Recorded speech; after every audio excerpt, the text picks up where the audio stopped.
Assalamualaikum warahmatullahi wabarakatuh. Perkenalkan, nama saya Febri Kurniawan dengan NIM 243200323, Prodi Informatika. Pada kesempatan kali ini saya akan menjelaskan makalah saya yang berjudul Pengaruh Urbanisasi Terhadap Ketahanan Pangan di Yogyakarta.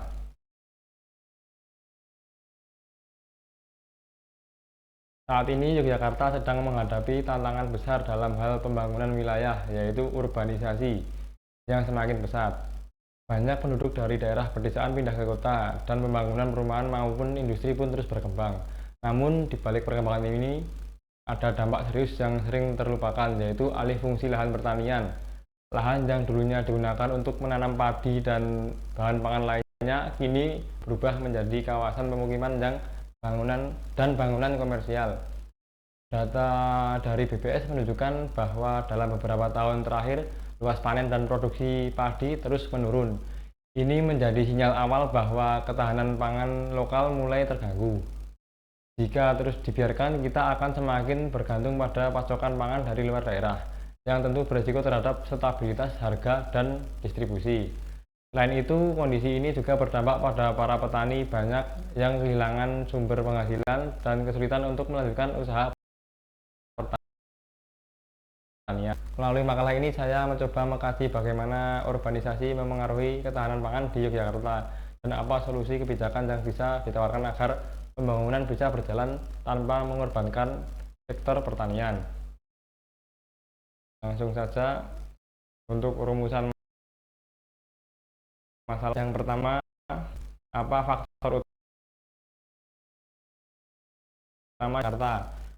Dua, bagaimana pengaruh urbanisasi terhadap produksi pangan dan keberlanjutan ketahanan pangan di Yogyakarta? Yang ketiga, apa langkah atau kebijakan yang dapat diterapkan untuk menjaga ketahanan pangan di tengah proses urbanisasi yang terus berkembang? Tujuan penelitian: 1. Mengidentifikasi faktor-faktor utama yang menyebabkan terjadinya urbanisasi di daerah istimewa Yogyakarta. Yang kedua, menganalisis dampak urbanisasi terhadap produksi pangan dan ketahanan pangan lokal. Yang ketiga, merumuskan langkah-langkah atau kebijakan strategis untuk menjaga ketahanan pangan di tengah perkembangan wilayah perkotaan. Masuk ke bab 2, tinjauan pustaka, teori terkait. Yang pertama, teori urbanisasi. Urbanisasi merupakan suatu proses perpindahan penduduk dari daerah pedesaan ke daerah perkotaan yang menyebabkan peningkatan jumlah penduduk di wilayah kota. Proses ini berdampak pada berbagai aspek kehidupan, termasuk perubahan tata guna lahan, pertumbuhan ekonomi, dan struktur sosial masyarakat. Urbanisasi seringkali mendorong alih fungsi lahan pertanian menjadi lahan non-pertanian karena meningkatnya kebutuhan akan perumahan, infrastruktur, dan kawasan industri menurut Todaro dan Smith tahun 2012. Yang kedua, teori konversi lahan. Menurut teori penggunaan lahan oleh von Thunen, penggunaan lahan pertanian dipengaruhi oleh kedekatannya dengan pusat ekonomi. Lahan yang dekat dengan pusat kota memiliki nilai ekonomi yang lebih tinggi dan cenderung dialihfungsikan menjadi kawasan pemukiman atau industri. Alih fungsi ini umumnya terjadi pada lahan-lahan subur di pinggiran kota yang sebelumnya produktif sebagai lahan pertanian. Berikut adalah penelitian sebelumnya. Yang pertama ada Fitri and Solihah tahun 2023 berjudul Dampak Urbanisasi Terhadap Lahan Pertanian di Kecamatan Godean dan Melati, Sleman DIY. Yang kedua, Anissa T.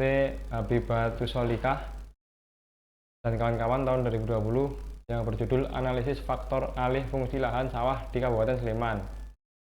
Yang ketiga, Gunawan Wibisono dan Yeni Widowati 2022 berjudul Urgensi Perlindungan Lahan Pertanian Pangan Berkelanjutan di DIY.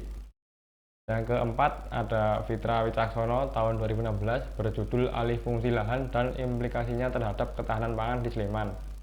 Yang terakhir, Indiana D. Putri dan kawan-kawan tahun 2023 berjudul Pengaruh Alih Fungsi Lahan Terhadap Ketahanan Pangan dan Sosial Ekonomi Petani DIY.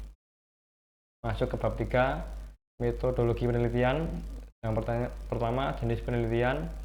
Penelitian ini menggunakan jenis penelitian kuantitatif deskriptif berbasis data sekunder. Penelitian ini bertujuan untuk mendeskripsikan fenomena alih fungsi lahan pertanian akibat urbanisasi di daerah istimewa Yogyakarta secara sistematis dan terukur melalui data statistik dan dokumentasi resmi. Data yang digunakan dalam penelitian ini diperoleh dari Badan Pusat Statistik atau disingkat BPS Provinsi Daerah Istimewa Yogyakarta serta publikasi jurnal ilmiah yang relevan. Fokus utama penelitian ini adalah untuk menggambarkan penurunan luas lahan pertanian, penyebab urbanisasi dan dampaknya terhadap ketahanan pangan, serta kondisi sosial ekonomi petani lokal. Penggunaan pendekatan kuantitatif deskriptif memungkinkan peneliti untuk menganalisis data angka secara faktual dan objektif, sehingga kesimpulan yang diperoleh dapat dipertanggungjawabkan. Masuk ke metode statistik. Metode statistik yang digunakan dalam penelitian ini adalah statistik deskriptif yang diperoleh dari BPS. Statistik deskriptif bertujuan untuk menyajikan data secara sistematis, faktual, dan akurat dalam bentuk angka, grafik, tabel, dan diagram. Metode ini digunakan untuk menggambarkan tren urbanisasi, perubahan luas lahan pertanian, serta dampaknya terhadap ketahanan pangan di daerah istimewa Yogyakarta. Untuk teknik pengumpulan data yang digunakan adalah dokumentasi, yaitu dengan mengumpulkan data dari sumber-sumber resmi seperti Badan Pusat Statistik atau BPS Provinsi Daerah Istimewa Yogyakarta, jurnal-jurnal, serta dokumen peraturan daerah. Masuk ke bab 4, hasil dan analisis data. Pertama, data hasil penelitian. Berdasarkan data dari Badan Pusat Statistik atau BPS Provinsi Daerah Istimewa Yogyakarta tahun 2023, terjadi penurunan luas panen dan produksi padi dibandingkan tahun sebelumnya. Penurunan ini berdampak signifikan terhadap ketersediaan beras untuk konsumsi pangan penduduk. Penyajian data berikut dimaksudkan untuk menguraikan kondisi aktual produksi pertanian di daerah istimewa Yogyakarta tahun 2023. Luas panen padi tahun 2023 di daerah istimewa Yogyakarta diperkirakan sebesar 105.394 hektar, menurun sebesar 4,99% dibandingkan tahun 2022 yang mencapai 110.927 hektar. Penurunan terbesar terjadi di Kabupaten Gunung Kidul dan Kulon Progo. Berikut adalah tampilan diagram garis. Yang warna hijau menunjukkan tahun 2022 dan yang oranye tahun 2023.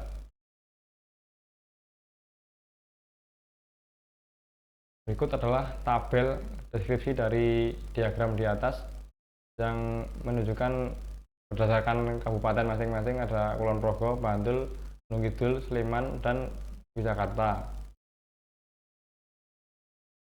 Yang kedua, produksi padi tahun 2023. Di Jakarta diperkirakan sebesar 532.805 ton GKG atau gabah kering giling, menurun sebesar 28.894 ton atau sekitar 5,14% dibandingkan tahun sebelumnya. Berikut adalah diagram garis dari produksi padi tahun 2023. Kemudian ini tabel berdasarkan kabupaten masing-masing. Selanjutnya, setelah dikonversikan ke beras, produksi tahun 2023 sebesar 302.647 ton, turun sebesar 5,14% dari tahun sebelumnya. Distribusi produksi beras antar kabupaten mirip dengan pola produksi padinya, seperti yang di atas tadi ini. Kemudian ini tabel masing-masing kabupaten.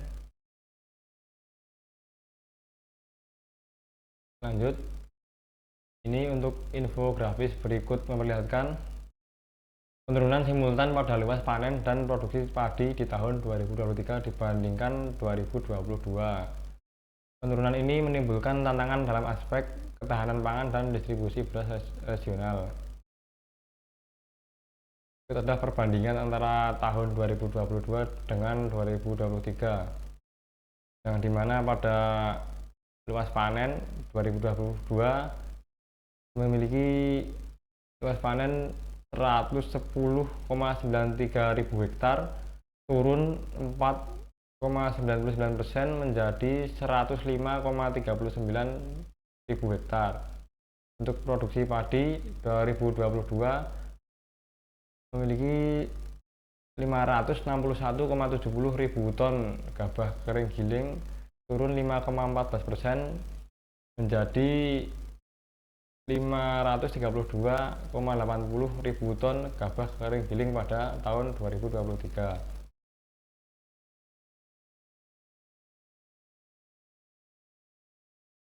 Hasil analisis berdasarkan data yang telah dipaparkan sebelumnya, terlihat adanya penurunan luas panen dan produksi padi di Provinsi Daerah Istimewa Yogyakarta pada tahun 2023 dibandingkan tahun sebelumnya. Penurunan ini menjadikan indikator awal dari dampak negatif urbanisasi terhadap sektor pertanian. Penurunan luas panen sebesar 5,25% dari tahun sebelumnya mengindikasikan bahwa sebagian lahan pertanian telah mengalami alih fungsi, terutama di daerah penyangga kota seperti Kabupaten Sleman dan Bantul. Fenomena ini sejalan dengan pesatnya pembangunan perumahan, kawasan komersial, dan infrastruktur yang menggeser peran lahan pertanian menjadi lahan non-produktif secara agraris. Dampak dari penurunan panen ini secara langsung berimbas pada menurunnya produksi padi sebesar 28.894 ton atau 5,14%, yang berarti terjadi penurunan pasokan bahan pangan utama masyarakat, yakni beras. Jika tren ini terus berlanjut, maka ketersediaan pangan lokal akan semakin bergantung pada pasokan dari luar daerah, yang pada gilirannya dapat mengganggu ketahanan pangan di tingkat provinsi maupun nasional. Secara lebih luas, data ini menunjukkan bahwa urbanisasi yang tidak diimbangi dengan kebijakan perlindungan lahan pertanian dapat memicu krisis agraria dan mengancam keberlanjutan sistem pangan daerah. Oleh karena itu, hasil analisis ini memperkuat urgensi untuk merumuskan strategi tata ruang dan pembangunan berkelanjutan yang mempertimbangkan aspek ketahanan pangan. Masuk ke bab 5, yaitu bab terakhir, kesimpulan dan saran. Yang pertama, kesimpulan. 1. Ada urbanisasi di Yogyakarta menunjukkan tren meningkat, terutama di wilayah pinggiran kota seperti Kabupaten Sleman, Bantul, dan Kulon Progo, yang ditandai dengan alih fungsi lahan pertanian menjadi lahan pemukiman dan komersial. 2. Luas panen padi pada tahun 2023 mengalami penurunan sebesar 5,25% dibandingkan tahun sebelumnya, yaitu 110.927 hektar menjadi 105.394 hektar. Penurunan luas panen ini turut menurunkan produksi gabah kering giling sebesar 28.894 ton atau sekitar 5,14%. 3. Penurunan produksi padi ini menunjukkan bahwa ketahanan pangan lokal mulai mengalami tekanan, dan jika tidak ditangani secara serius dapat berdampak terhadap stabilitas pasokan pangan dan ketergantungan pada daerah lain. 4. Terakhir, urbanisasi yang tidak terkontrol berpotensi mengganggu keberlanjutan pertanian dan merusak keseimbangan ekologis serta sistem pangan daerah. Berikutnya adalah saran. 1. Pemerintah daerah diharapkan untuk memperketat pengawasan terhadap alih fungsi lahan pertanian, terutama di kawasan produktif yang berada di pinggiran kota. 2. Diperlukan kebijakan yang mendukung perlindungan lahan pertanian berkelanjutan atau LP2B, serta penyusunan tata ruang yang seimbang antara pembangunan dan pertanian.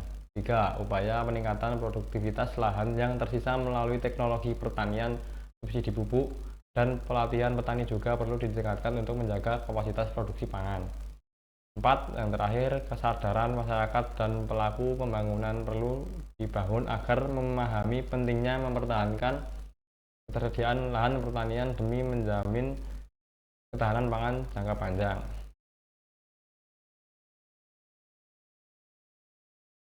Sekian penjelasan dari saya. Jika ada salah, mohon maaf. Wassalamualaikum warahmatullahi wabarakatuh. Terima kasih.